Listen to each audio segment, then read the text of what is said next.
Welcome to this latest edition of the Real World Podcast. I'm your host, Real Joel Quinn. Recording this on a Wednesday. I apologize for the late release.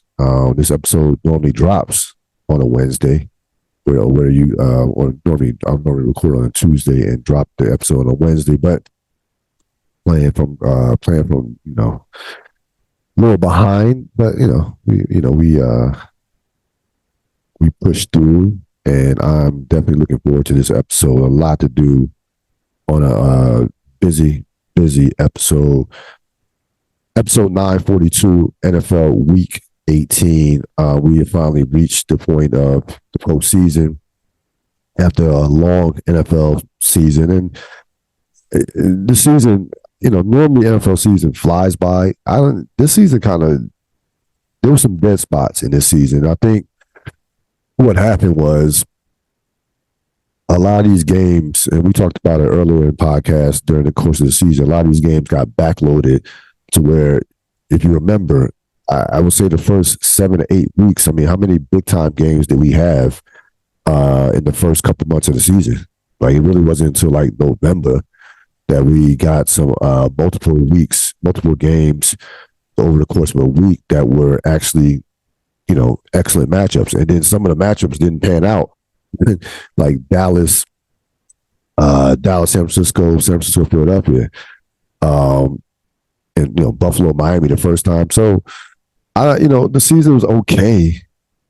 Regular season was okay. I give it like a B minus, to be perfectly honest with you. So I'm definitely looking forward to the postseason. There's not a dominant team by any stretch of the imagination. I will have my postseason predictions later on in the episode.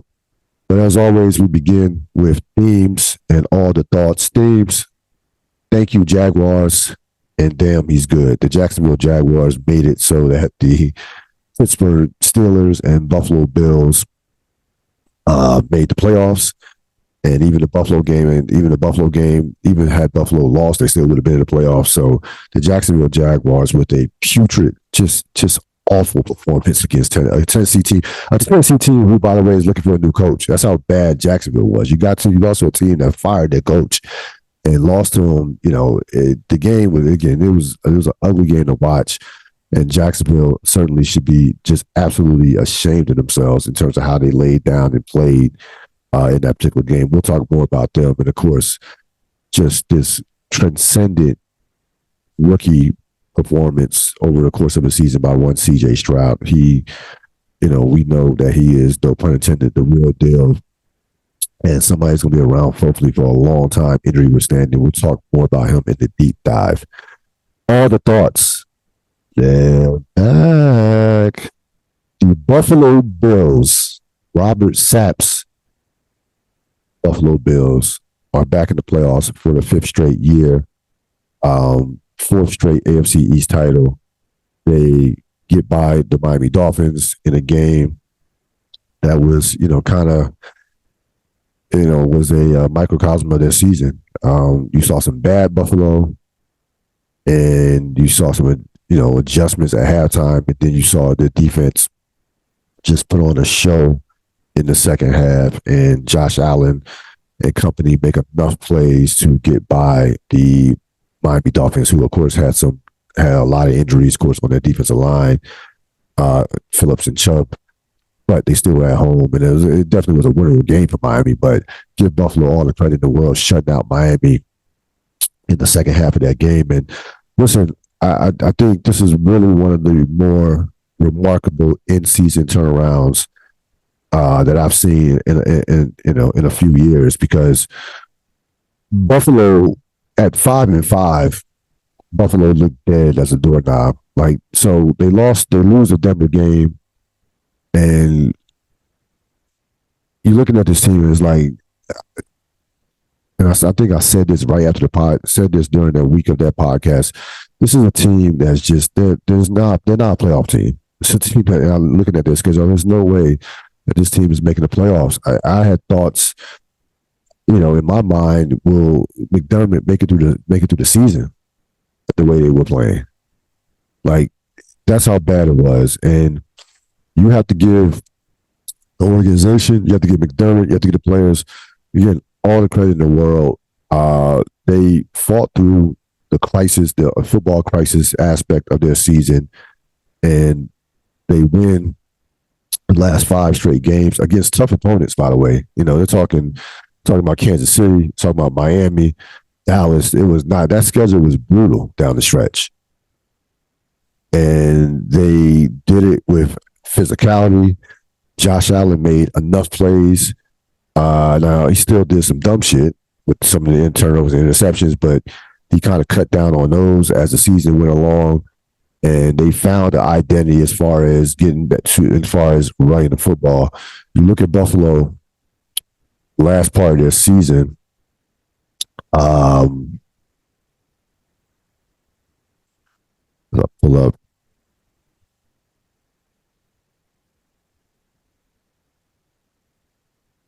Look at Buffalo. They only lost 2 games where they rushed for over 100 yards over the course of their season.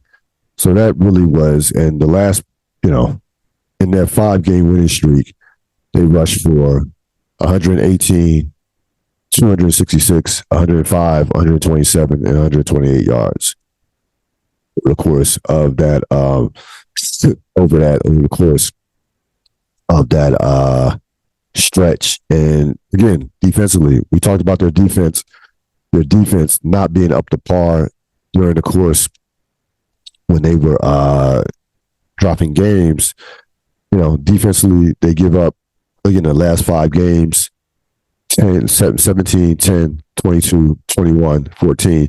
But mostly, holding their opponents in check. New England obviously didn't do much against them. That was a late touchdown. So they did what they absolutely had to do. And again, I did not see this coming as far as them being able to rebound from what looked to be a completely lost season. I really thought that this team was dead, and I did not think that they would. I didn't think they would make the playoffs. And I thought the AFC was too deep. Now, again, I didn't foresee, Joe Burrow with the injury.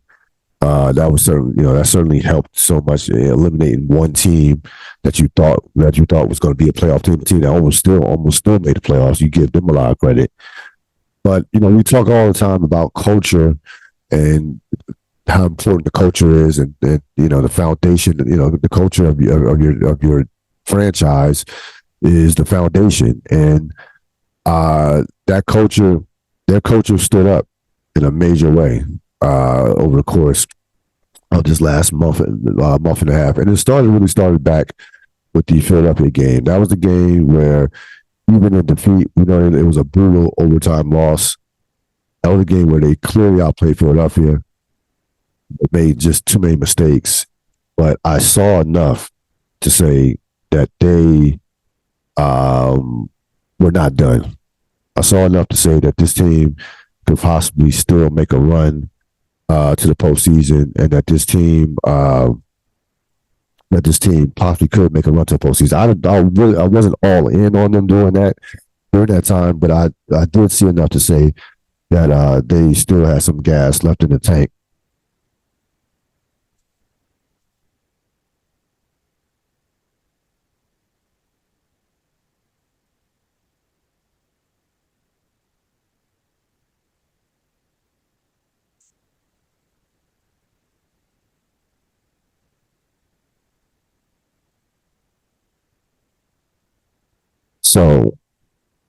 So we're back in the playoffs, and they will go in as, again, one of the more dangerous teams in all the playoffs without question.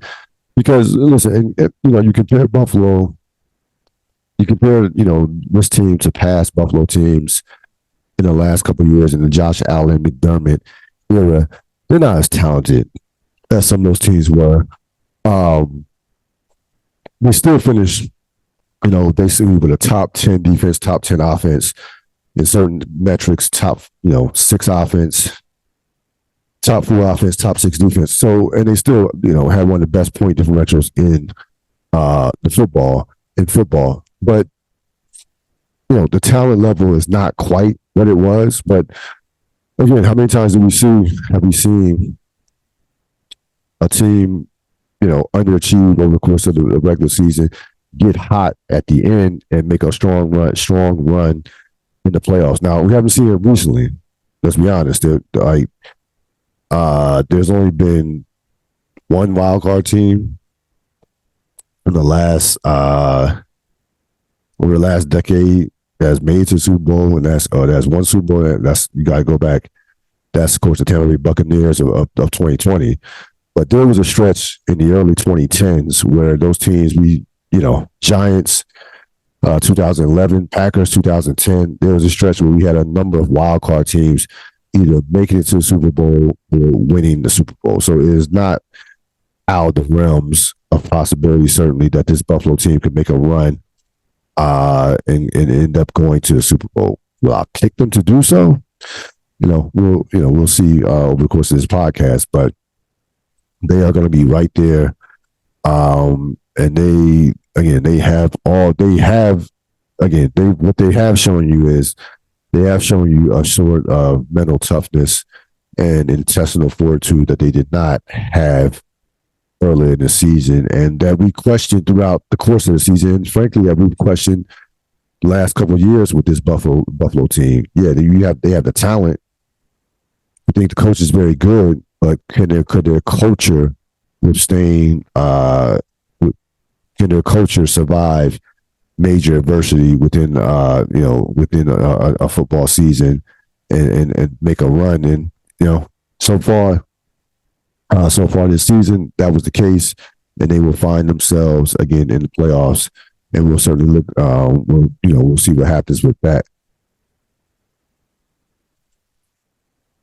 So C.J. Stroud, frankly, had one of the great rookie seasons, not just by a quarterback, but frankly by a player in maybe the last 20 years, if not longer. To put it in perspective, this team was 3-13-1 last year. Okay, I repeat, 3-13-1. They go from that to being 10-7 this year, right? 30th in total offense to 13th in total offense. It is very rare that you see a rookie at any position, let alone quarterback, have this type of impact immediately on the team, on the franchise, and immediately turn that team into a winning franchise. We've seen many quarterbacks, Hall of Fame guys, get the shit kicked out of them year one, and it take 1, 2, sometimes even 3 years for them to break through. The likes of Montana, Aikman, Peyton Manning, those guys were not winning at a high level at the beginning, like right away in their first year, or were not in their rookie year, having this level, having this type of impact on the game and on the winning. Now, Peyton Manning's first year, we knew that this dude was going to be special, even though they were 3-13. You could the talent still came out despite the fact that he had more interceptions and touchdowns. It was just the fact that that team was, abysmal. But we knew what Peyton Manning was about. That eventually, once they put the pieces around him, that they would flourish, he would flourish, and of course, the rest was history. But again, you have to understand how this team is not a lot. This team does not have a lot of talent. They don't have Pro Bowlers up and down the board. They have, Nico Collins is a very good player. Okay. They don't have all world talent on the defensive end. They have a great scheme. They're extremely well coached. Nico Ryan certainly is in the conversation for Coach of the Year and deserves a lot of credit as well. But again, this was not only one of the worst teams in the league. More importantly, we just discussed about how good Buffalo's culture was this year and how that turned their season around.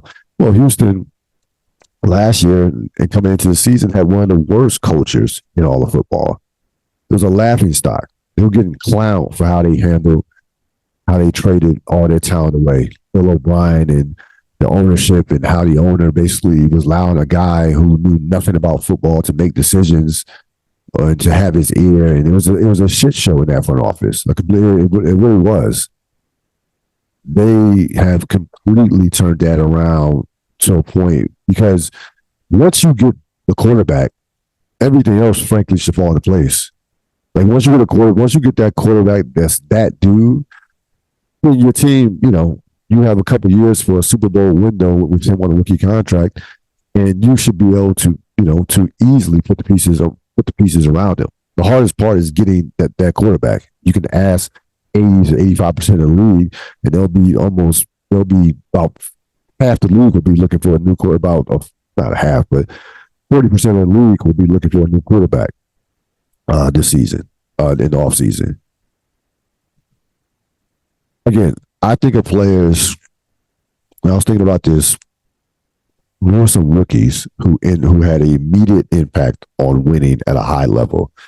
The guy that stood out now from a rookie standpoint, Ben Roethlisberger, right? 2003 Steelers were 6-10. Roethlisberger comes in after a couple games. They went 13-0 with him a year later, and of course he they lost to New England in the AFC in the Conference Championship, 41-27. But that Pittsburgh team was loaded with defensive talent. Jerome Bettis, a great running game.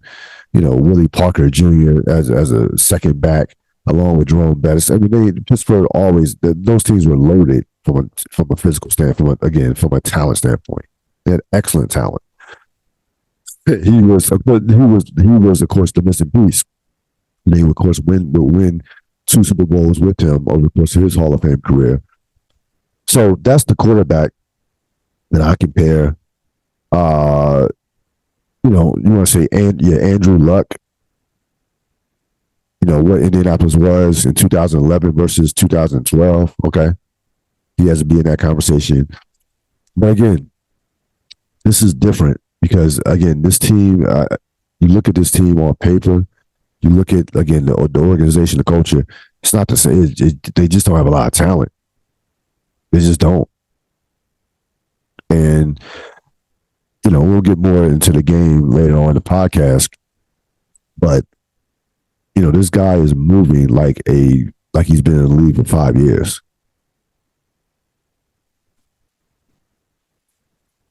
The guy that stood out to me in terms of probably having one of the greatest rookie seasons as far as impact on winning, I really thought about this. Ronnie Lott. Ronnie Lott in 81 was a rookie. He comes in the year before in 80. San Francisco was 6-10, right? Steve DeBerg and Joe Montana split time as quarterback. The offense scores, 320 points. Okay. Next year, the following year, Montana becomes a full-time quarterback. You draft Ronnie Lott. Ronnie Lott is all pro as a rookie, Pro Bowl. The defense goes from giving up 420 points in 80 to giving up only 250 points in 81. And Ronnie Lott finishes 6th in the MVP voting, which is just absolutely unheard of for a safety. Or cornerback. He was a cornerback then. He ended up transitioning to safety later on, midway towards of his career. Was an all-pro at both safety and cornerback, which is why I think the guy was the best defensive back that I ever saw. Like, in terms of complete defensive back, cornerback, safety, there was nobody better than Ronnie Lott, in my opinion. So that is having an impact immediately on winning. Immediately. And that's what CJ Stroud has done. You go 10-7. 10-7 in a tough conference. Like, the AFC is a tough conference. We'll talk more about how great the AFC North is, but there's a lot of talent, a lot of quality teams in the AFC. NFC was top heavy this year. The AFC was by far the better conference out of the two conferences as far as balance. Maybe it wasn't, and Baltimore ended up being the best regular season team this year. So his rookie season, this is a historic rookie season, to say the least. This is absolutely one of the great quarterback rookie seasons of all time. And I really think that Lamar Jackson, of course, is going to run away with the MVP. I think Stroud, I think he should be second, even over Dak Prescott. Because Dak Prescott played in a horrible division, and Dak Prescott has a ton more weapons, a lot more weapons than CJ Stroud. Dallas is a better team than Houston, all from top to bottom. Houston doesn't have Dallas's defense in the least bit. It's not even close. So if I had an MVP vote, Stroud would be second, a distant second to one Lamar Jackson. Game of the week, Houston, Indianapolis. This is a bitter pill to swallow if you're in Indianapolis. Now, again, I know you didn't have your quarterback who people think is going to be very good in Richardson. I get it. But, boy, you lose a do or die game at home. The guy, catches the ball. The guy drops the ball, was running before he had to put his hands on the ball. Before I was looking upfield before he had gathered the ball. Listen, there were people that were killing the play call, saying, you don't lose with a guy who's not one of your best players. Jonathan Taylor is your running back, give him the ball. Okay, that hindsight is 2020. And maybe even some people who were saying that even before play.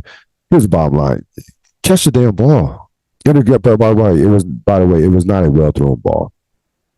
And Gardner Minshew said as much. Gardner Minshew, to his credit, took the heat in the post game press conference, and it really took all the everything off the receiver. But you gotta catch that football. Like you're a professional wide receiver. You have to catch that football. You have to catch that football. It was the play was executed to perfection. They would have got a first down. Easily. And with the momentum that they had, probably would have went in and scored a touchdown, more than likely. So that's a killer loss for Indianapolis. I know, again, Indianapolis was not a Super Bowl contender. They weren't going anywhere in the playoffs, but still, you have a do or die game on your home field. Those are hard losses to take. But give CJ Stroud the credit. Took his team down in that last drive. Again, just the amount of control that he has of the offense, their intangibles that he has in terms of running a team in the pocket that you just can't teach. He does stuff that you absolutely cannot teach. And look at him from a character standpoint, how humble he is. This guy, at the end of the game, basically shedding tears and just says all the right things, and says all the right things without sounding like, he's like without sounding like a politician, without sounding like he's trying too hard, without sounding like he has to say everything, like he is, like I said, running for office. Basically, without sounding like Russell Wilson. That's what I really want to say, to be honest with you. So this guy is a special player. That's a tough loss, a bitter loss for Indianapolis, but hopefully their quarterback can stay healthy next year, and we'll see what happens. What happens with the Colts next year? Stock up, stock down. Stock up. Let's go stock down first. I want to go stock down first. We did it last week. Let's keep that same energy this week. Jacksonville is stock down. There's no way at 6-2 and 8-3 that you should have missed the playoffs. There's no way. Like all season long, I never was buying Jacksonville because you would look at the numbers, you would look at the point differential, and you would just say to yourself, they were doing it with smoke and mirrors, basically. And those type of teams, the ball normally drops the following year. Like what happened to Minnesota this year versus all the close games they were winning the previous year. So that normally evens itself out in the following year. Rarely will you see it happen in season, especially the way it happened in Jacksonville. Again, performance against Tennessee, they looked lifeless in that game. Like Tennessee, you literally know what Tennessee is going to do. They're going to give the ball to Derrick Henry, who may have played his last game as a tight, probably did play his last game as a tight. Give Mike Vrabel credit for having his team up for that game, probably knowing that he was going to get fired. I'm sure that didn't come out of nowhere. I give him a lot of credit from that standpoint. But Jacksonville has a lot of soul searching to do in the offseason because it was inexcusable for them not to make the playoffs this year. And again, I never bought them as a legit contender, even despite some of the wins that they had. They never impressed me. It was always like, okay, they won the game, but I don't see anything. I don't see what they're going to do in the postseason. And it turns out that they don't even get to the postseason. Now, they have an interesting offseason because Lawrence came that 2021 draft. You had to pay him. You're going to have to give him a large contract extension this year, and you're going to have to give him franchise quarterback money. Now, he's not going to become the highest paid quarterback of all time. Not going to get that much money, but he's going to get close to Lamar Jackson, Herbert, Bobby Herbert, Justin Herbert, and Joe Burrow money. He's going to get close. It's not going to be that much far off, because the bottom line is if you're a quarterback with any amount of talent, and he's still a franchise caliber quarterback in my opinion. I still think that amount of talent is there, but you have to pay him. And they have no choice but to pay him. Like, they really are paying in a place where he will get paid, and it'll be interesting. They'll have one more year, because his first year, his deal, a lot of these deals, even when these guys get the massive extensions, they don't eat a lot into the salary cap that first year. But trust me, that second year, that salary will go up anywhere from $10 to $15 million against your cap, and you're going to start to lose talented players around them. We know how this goes once quarterbacks get paid. The problem for Jacksonville is they don't have a lot of talent around him. That's the problem. They don't have a lot of offensive talent around him, so they're going to have to do a yeoman's job as far as drafting and, again, player development, which frankly is underrated, to be honest with you, in sports. People talk about free agencies and making trades. If you develop your own players in the right way, that can really go a long way with in terms of your franchise winning some games. I think sometimes that player development piece gets overlooked in sports. So, but they are absolutely stocked down. They're to me the most disappointing team in the league. They're up there. I think about who would be the most disappointing team in the league. A lot of people might say Philadelphia right now, but Jacksonville is certainly up there as one of the biggest disappointments of the 2023 season. Stock up the AFC North. Everybody finishes at least one game over 500. Baltimore comes in as a favorite to get to a Super Bowl, and in some people's eyes to win a Super Bowl. Cleveland is one of the most dangerous teams in football right now. A team that certainly no one wants to play. Baltimore doesn't want to play them, even though they won't publicly say that. But if I'm a Baltimore fan, I would want no part of the Cleveland Browns. And Pittsburgh makes the playoffs 17 straight winning seasons. There's nothing to shush at. I'm telling you right now, people get on Tomlin. They haven't been a championship caliber team in about a decade. But the bottom line is, you go 17 years without a losing season. That is in today's age is almost impossible to do that. It really is. I mean, look what's happening to Bill Belichick. Or what happened to Bill Belichick. And by the way, they have not had a quality quarterback in about 5 to 6 years. Those last 2 to 3 Roethlisberger years were not good. And frankly, right now, they don't have a quarterback. You have, Pickett's hurt, and I don't think he's that good. And Mason Rudolph is is Mason Rudolph. I mean, what can you say? You talk about Mitchell Trubisky, like they don't have a quarterback. So Tomlin deserves all the credit in the world for getting that team to this point. Still got a very good defense, but they don't have it. Like they haven't had a quarterback in a while now. A championship Hall of Fame type quarterback. They haven't had that top guy in a minute. But again, the bottom never falls out. And they never, we talk about coaches, they never accept losing. Like tanking, high draft picks, that type of shit doesn't even exist in their world. They're not even thinking like that ever. No matter how bad we say they are at times, no matter how bad they were offensively this season, no matter.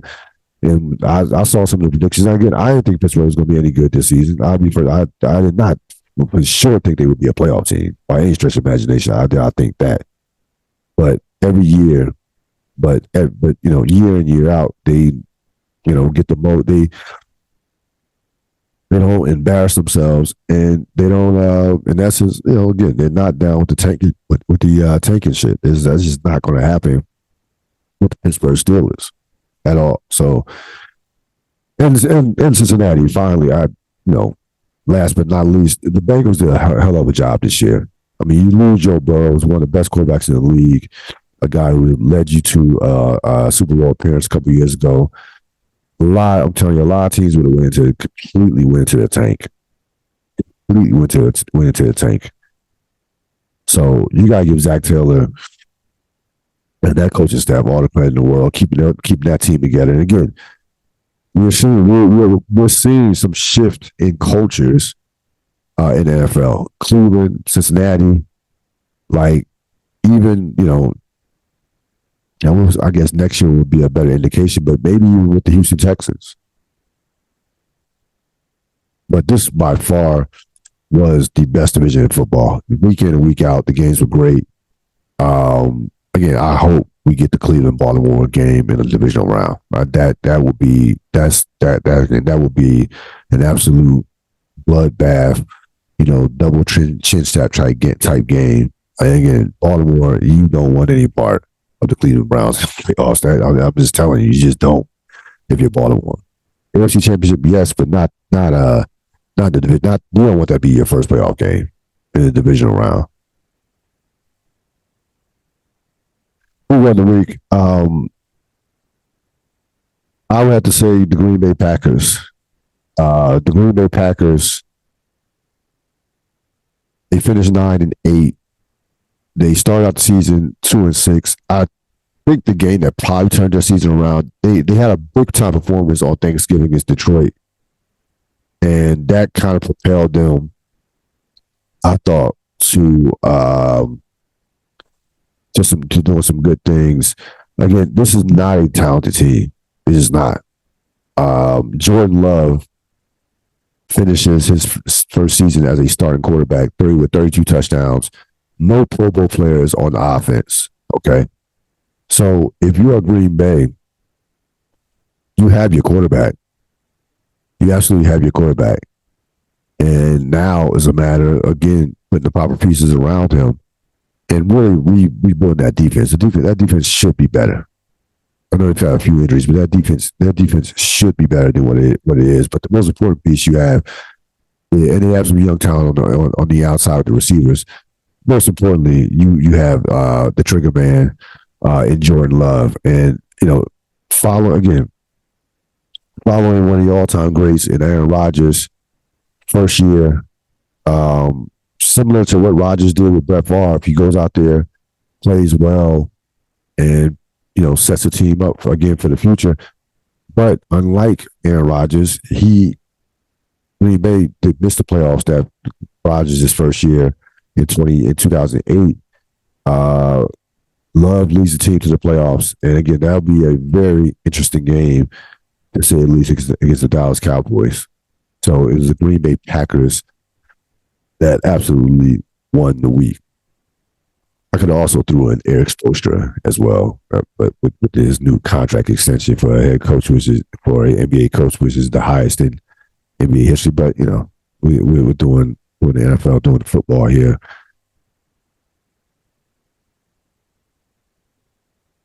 playoff preview and predictions. I'm just going to give you my Super Bowl predictions. So you have some hit and miss games. I don't like the Philadelphia Tampa. Excuse me. I don't like the Philadelphia Tampa Bay game at all. I hate that game. Neither one of these teams are fun to watch play right now. It's on a Monday night. I don't that game. Now again, that game will have some could have some serious ramifications. So let me get to that. Let me get to that. Well, all right, let me get to that story first. So there are some rumblings within the NFL community that, and within the media, that Sirianni could be out as Philadelphia's head coach. That there's a thought that he is that him being fired is being put into play, and if they don't at least get to the Super Bowl, they lose in either this round or divisional round, that he's going to be gone. And I think what this is I think Philadelphia is making a power play for Jim Harbaugh. I think that's what this is. Because Sirianni's record has been great the first 3 years. He made the playoffs in the first 3 years. He went to, came up short in the Super Bowl, but that was just last year. So there's really no reason to fire him based on performance and record, even with the collapse this season. That team, they need a lot of defensive help, and their front office has done a bad job this year with filling that team filling that team, getting that team the pieces that they needed defensively.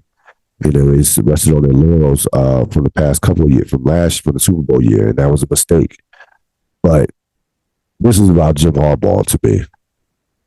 I think they are making their play to go after the Harbaugh, who I would be shocked if Harbaugh is not coaching the NFL this year. There possibly would be 2 premium jobs that would be up for grabs in regards to that. We'll talk more about that during Real Thoughts. But in terms of Super Bowl predictions, I have Cleveland and San Francisco. Those are my predictions for the 2 teams I have Cleveland and San Francisco. I may be reaching with the Cleveland one, but I just feel, again, with the defense, how they play down the stretch, and having a quarterback, one of the few quarterbacks that can say this, that has left in this tournament, that has led a team to a Super Bowl and also won Super Bowl MVP. So I'll take Cleveland. I'll take Cleveland versus San Francisco in the Super Bowl. I have San Francisco winning it all. And Brock Purdy, probably shutting a lot of people up. And y'all probably will still criticize him because y'all will say the defense and running game carried them. But whatever. Houston Cleveland game is fascinating to me. I want to see how CJ Stroud deals with that defense. That is a real defense with a guy who is one of the best defensive players in the league, Myles Garrett, who didn't play well down the stretch, by the way, but he's still Myles Garrett. That'll be a fun game to watch. Dallas, Green Bay. I mean, you want to get to this McCarthy stuff short. Listen, Green Bay has owned Dallas in the postseason over the last, roughly half decade, even going back further back then. And they've beaten Dallas wherever. They've beaten them in Lambeau. They've beaten them in Dallas. This could be, a launching pad type victory for Jordan Love. He pulls this off. There's no way Green Bay should win that game. There's no way that Green Bay should win that game. But again, we're talking about the Dallas Cowboys. This is who we're talking about here. So that game could go either way. I can see a Green Bay win or a Dallas blowout. Kansas City, Miami, frankly, it doesn't. And frankly, the way those 2 teams are, the direction that those 2 teams are headed, it does that game just doesn't excite me as the way it should. It really, I'll be honest with you. I don't think either one of those teams are Super Bowl contenders, and we are getting, I think, C-rated versions of both those teams compared to where they were early in the regular season. We are seeing both those teams at their absolute worst. To be honest with you, I have no faith in either one of those teams. And I expect the game to be okay, but I just don't like how I don't like how Kansas City has played all season long, and we know how Miami has struggled against some of the upper echelon teams. Now, Miami is banged up on the defensive line. The problem is Kansas City's passing game and their offense is frankly has been bad throughout the course of the season. They've played bad offensive football. Best game to me of the weekend, the game I would be utterly glued to is Detroit, Los Angeles. Just the Jared Goff Bowl. Also, I mean, the Matthew Stafford Bowl. You talk about two quarterbacks that would trade for one another, along with picks. As you know, the Rams maintained their recent tradition of not having a first round pick. It worked out for the Rams in 2021. They win the Super Bowl. But Detroit comes into this game being the favorite. Listen. I really liked how the Rams played this season. I've talked about the Rams a lot on this podcast, and especially in the past, say, month or so. That's going to be a tough game for Detroit. It's going to be a very tough game for Detroit. I think the Rams will be able to contain Detroit's running game, and they're going to they're going to make Jared Goff beat them. They are. They're absolutely going to make Jared Goff beat them. And we'll see if Jared Goff is up to the task. But Detroit will not run all over the Rams. They're going to take that away. They're going to take that away. That running game, they're going to absolutely take that away.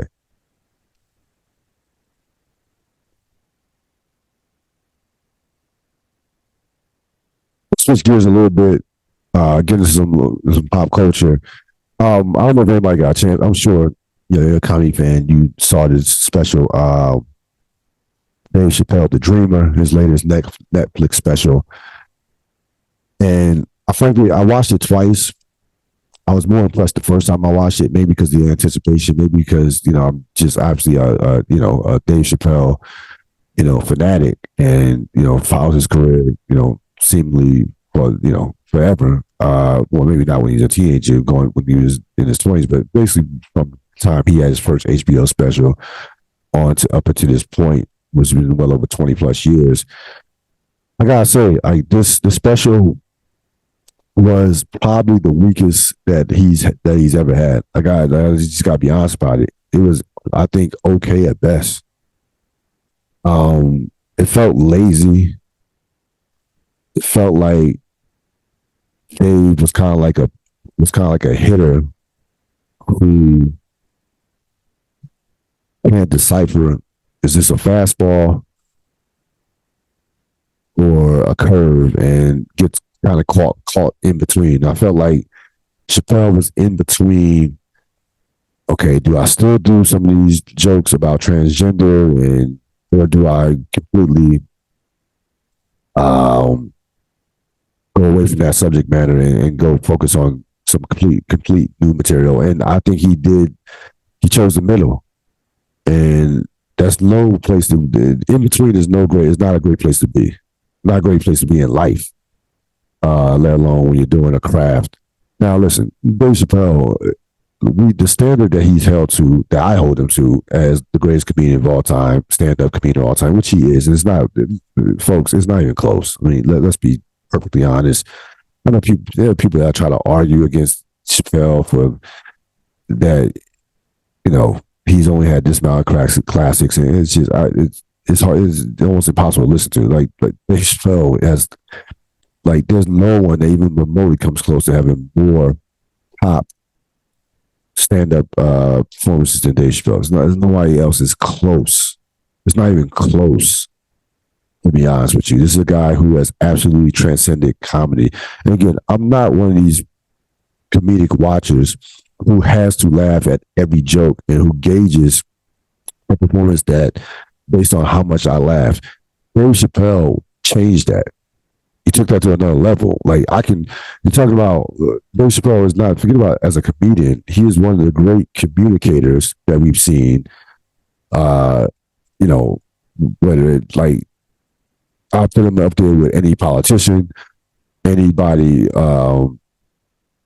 anybody that does anything in regards to communication, Broadway, theater, whatever. He's one of the great singers. He is one of the great communicators of our time. Pure and simple.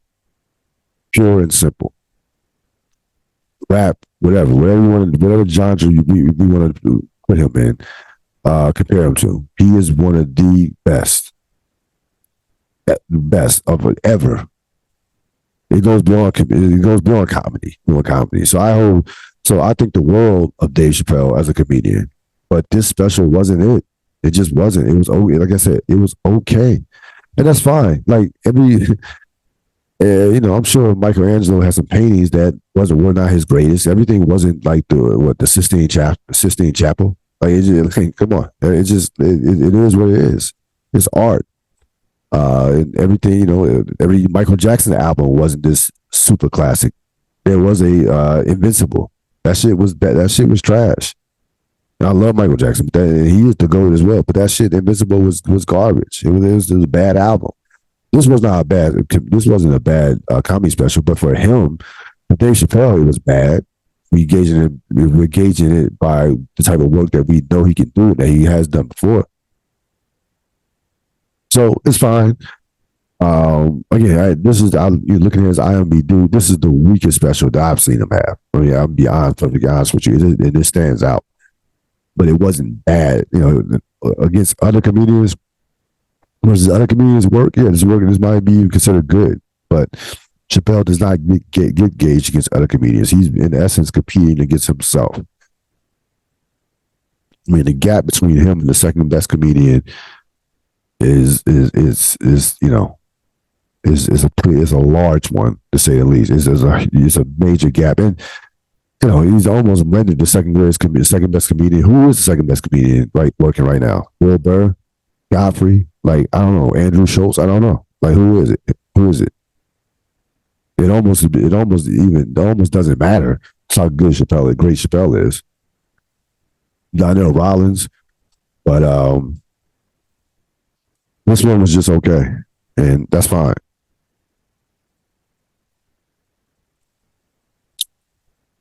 So, couple things before I let you go.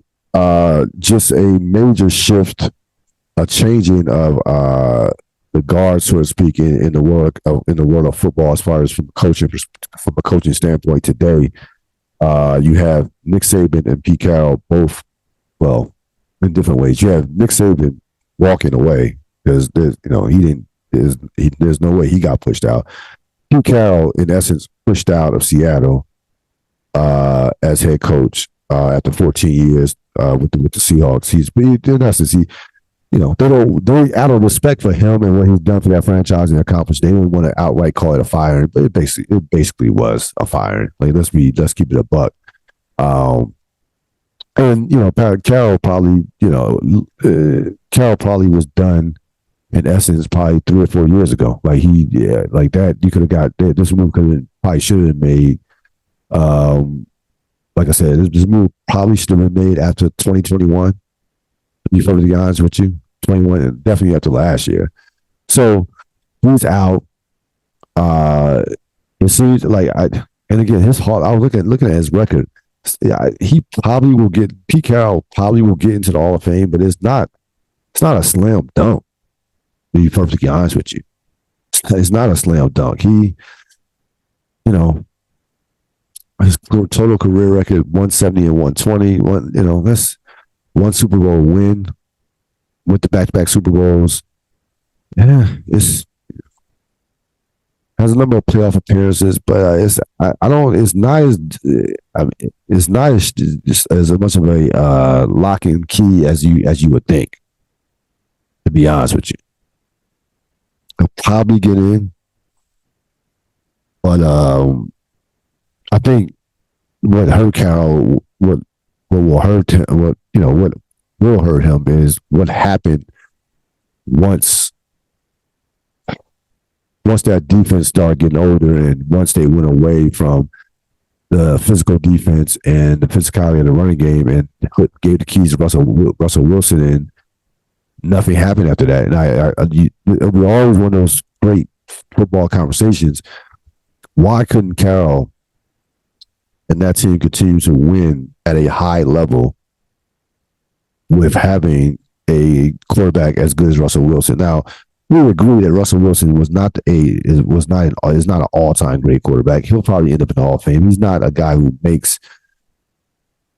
raises the level of players around him. Makes receivers great, but still, when those seasons, Westbrook, Wilson was still a legit top 5 quarterback in the league, top 8 quarterback in the league.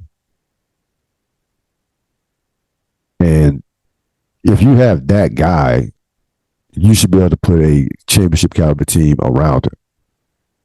So they made a number of bad moves, didn't draft well, didn't develop a lot of talent. Outside like DK Metcalf. Well, give me some of the talented players that Seattle's had, especially defensively, that they've had over the course of the last 5 to 7 years, minus the Legion of Boom. So it absolutely was the right time for Carroll to go. He leaves as, again, the most successful coach in the history of that franchise. He will stay on in an advisory role. That job it's an okay job. It's not a great job. They have a pretty good team. They're coming off back-to-back 9-8 seasons. Like a lot of teams, they don't have a quarterback. They like that. The quarterback situation, Geno Smith. That quarterbacks, they 100% need a quarterback. But that's about, like I said, that's about 60% of 70% of the league. Not surprised by this move, by this happening. Not at all.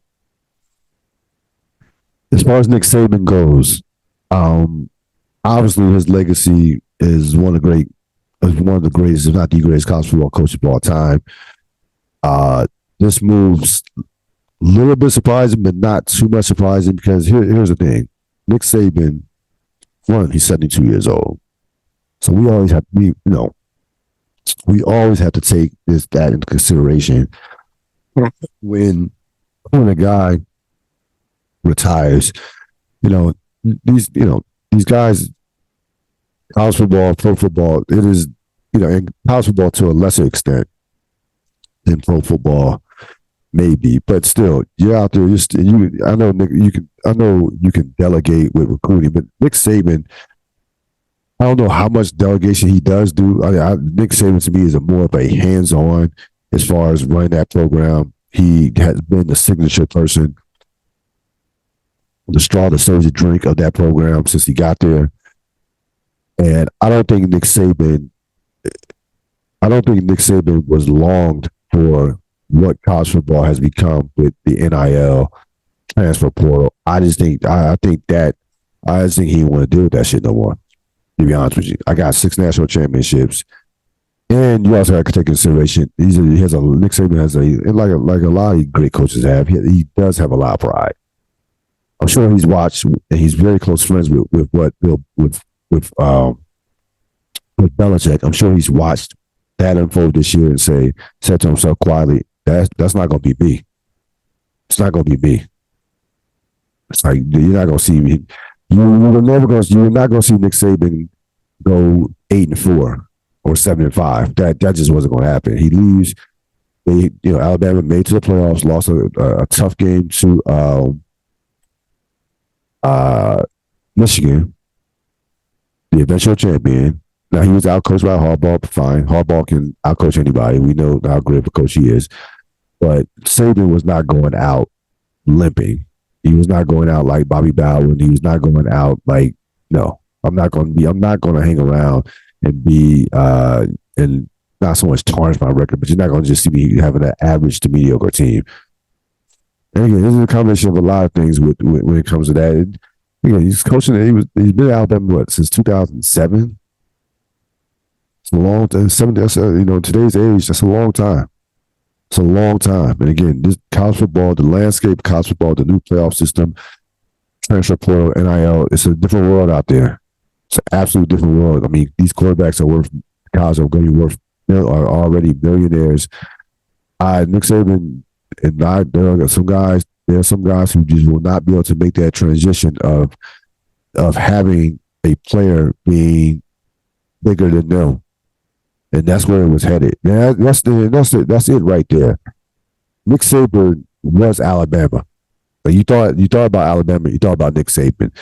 I just don't think Nick Saban's ego could handle the fact that eventually, if he stayed along long enough, that there was going to be a player that was better, that was more well known as far as more identified with the program eventually than he was, or even close to that. Now, let me say though, that's what are you talking about? That is Nick Saban. That's not the point. The point is the way the direction that college football is going is at right now.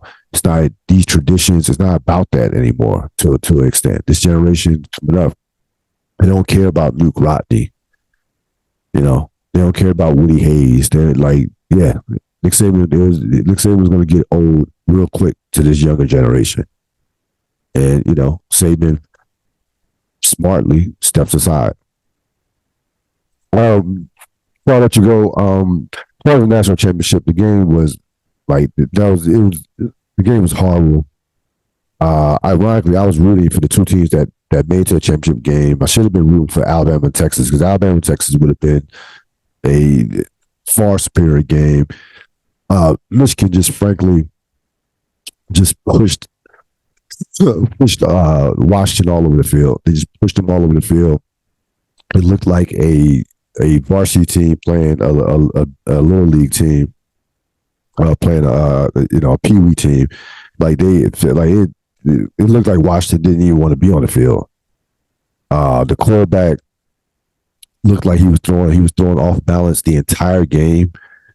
And it was I actually picked Washington to win the game, but you know, of course, I was dead wrong from that standpoint. But Alabama Texas would have been a much better game. Like they're far superior game. And you know, listen, give Michigan a lot of credit. I don't know anything about the Astros. I just look, Jim Harbaugh, can coach with anybody. This guy is a great coach, and he's proven it at both levels. I mean, he had San Francisco in the conference championship. He rebuilt San Francisco, the San Francisco franchise, when they were down in the early 2010s. He takes them to the Super Bowl. They lose the Super Bowl to his brother John Harbaugh, of course, back in 2012. We know Jim Harbaugh is a top coach, and again, I would be shocked if he's not in the NFL this year, this year. And I think either the Chargers or Philadelphia. That's where I think Jim Harbaugh lands, and he will get a handsome amount of money, to say the least, because that man can coach. You can say what you want about him. The whole sign stealing stuff was embarrassing, but to me, it wasn't that big a deal to call the championship an asterisk. We knew that this year there was not a dominant college football team, that this was a year where you could possibly, steal a championship, because we knew the SEC was somewhat down. And again, the Big 12 conference doesn't play any defense for the most part. So, give Michigan all the credit. Harbaugh, I think this is I think Harbaugh's out there. So we'll see what happens. Again, Philadelphia thing, that reeks to me of Harbaugh, of them wanting to of them jumping into the Harbaugh sweepstakes. Absolutely does. That's going to wrap it up for this latest edition of the Real Deal Podcast. Thanks for joining me. This podcast will be out tomorrow. Again, my apologies for the being a day late. So we will have this out as soon as possible. Enjoy the rest of your week. Enjoy your weekend. So long.